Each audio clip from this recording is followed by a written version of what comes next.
Underground secret money house. Sambashiva bank में attender का काम करता था। उसकी पत्नी, 2 बेटियां और कॉलेज में डिग्री की पढ़ाई करने वाला एक बेटा था। उसकी थोड़ी सी कमाई में वो अपने परिवार का पालन पोषण करता था। एक दिन बैंक के मैनेजर ने सांबशिवा को बुलाया और कहा, सांबशिवा, अपने बैंक के इस शहर में 65 एटीएम हैं और वो जो अपना नागेंद्र है वो इन एटीएमों में पैसे जमा करता था। वो अभी लॉन्ग लीव में चला गया है। जब तक वो लीव से वापस नहीं आता तो तुम्हारी जिम्मेदारी है कि इन एटीएमों में तुम कैश जमा करो। ये काम मैं तुम्हें इसलिए सौंप रहा हूँ क्योंकि तुम भरोसेमंद हो। तुम्हारे साथ हमारा कैशियर और गनमैन और ड्राइवर भी होंगे। तब सांबशिवा, ठीक है सर, वैसे ही करेंगे। लेकिन सर, आप तो जानते ही हैं कि एटीएमओ में पैसे डालने का टाइम होता है आधी रात से सवेरे तक। फिर सवेरे सवेरे 9 बजे बैंक आना जरा मुश्किल होगा सर, आप जरा सोचिए। तब मैनेजर, नहीं भैया, तुम्हें दिन में 2 ड्यूटी करने की कोई जरूरत नहीं है। तुम हर रोज दोपहर को 2 बजे ड्यूटी पर आ जाया करो। इस तरह सांबशिवा और उसके साथी रातों को एटीएमओ में पैसे जमा करने लगे। क्योंकि उसे 2-2 तनख्वाह मिलती थी, सांबशिवा के घर में पैसों की तंगी कम हो गई।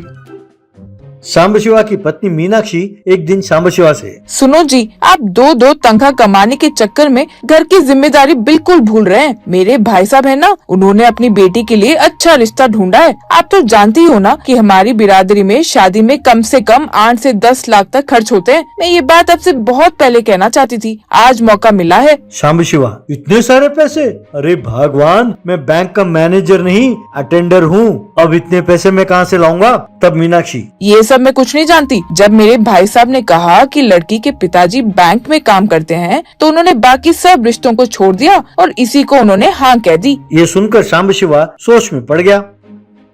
बैंक में कैशियर, देखो सांबशिवा, मैं ये सोचकर तुम्हें ये बात कह रहा हूँ कि तुम ये सब समझोगे। मेरी पत्नी की तबीयत ठीक नहीं है यार। वो रात को अकेले सोने से डरती है, कहती है उसे बुरे सपने आते हैं। हमारी नई नई शादी हुई है ना, तो हमारे घर में हम दोनों के अलावा और कोई नहीं है। इसलिए कुछ दिन के लिए मैं नहीं आ पाऊंगा यार। 1 हफ्ता 10 दिन के लिए तुम अकेले ही जाकर एटीएम में पैसे जमा करके आओ। भाई, तुम अकेले नहीं रहोगे, तुम्हारे साथ गनमैन और ड्राइवर भी रहेंगे। तब सांबशिवा, वो तो ठीक है सर, पर मुझे उन एटीएमओ की चाबियां और पासवर्ड की जरूरत पड़ेगी ना।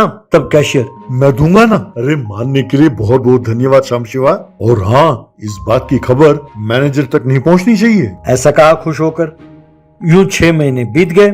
सांबशिवा ने दोनों बेटियों की शादी बड़े धूमधाम से की। उसने एक नई गाड़ी भी खरीदी।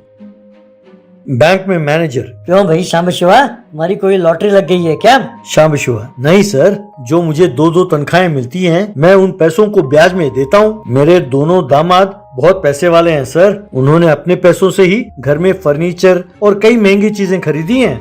एक दिन सांबशिवा के बेटे मधु से उसके दोस्त, यार मधु, लोग तुम्हारे पिताजी के बारे में ना जाने क्या क्या कहते हैं। तब मधु, किस बारे में यार, क्या बात कर रहे हैं? तब उसके दोस्त, यार लोग कह रहे हैं कि जब से तुम्हारे पिताजी एटीएम में पैसे जमा करने लगे हैं, तब से तुम लोगों के रहन सहन में काफी कुछ बदलाव आया है। बड़े ठाठ हो गए तुम्हारे। तब गुस्से में मधु, तुम क्या कहना चाहते हो कि मेरे पिताजी चोर हैं? तुम ये कहना चाहते हो कि मेरे पिताजी एटीएम से पैसे चुराते हैं? अरे मूर्ख, अगर ऐसा कुछ करते तो ऑडिटिंग में पता चल जाता ना बैंक में। तब उसका दोस्त, अरे वो तो साल के आखिर में पता चलेगा ना, उसके लिए अभी 4 महीने बाकी हैं। मधु, अच्छा, तो अब ये मेरी जिम्मेदारी है कि मैं ये साबित करूं कि मेरे पिताजी निर्दोष हैं। तो चलो हम दोनों आज रात को मेरे पिताजी का पीछा करते हैं चुप चुप के।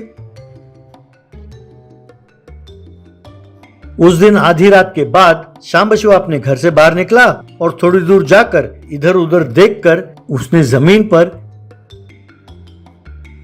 एक दरवाजा खोला और उसके अंदर चला गया।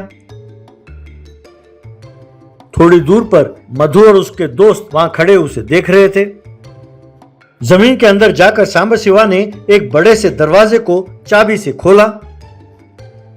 वो अंदर गया तो वहां पर पैसों से बना हुआ एक घर था।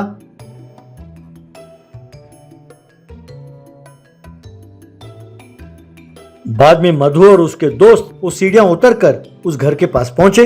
अंदर रुपयों के बंडल के ढेर देखकर मधु हैरान होकर, पिताजी क्या आप चोर हैं? ऐसा पूछा जोर से। तभी मधु के दोस्त ने अपने जेब से सीटी निकाला और जोर से उसे बजाया।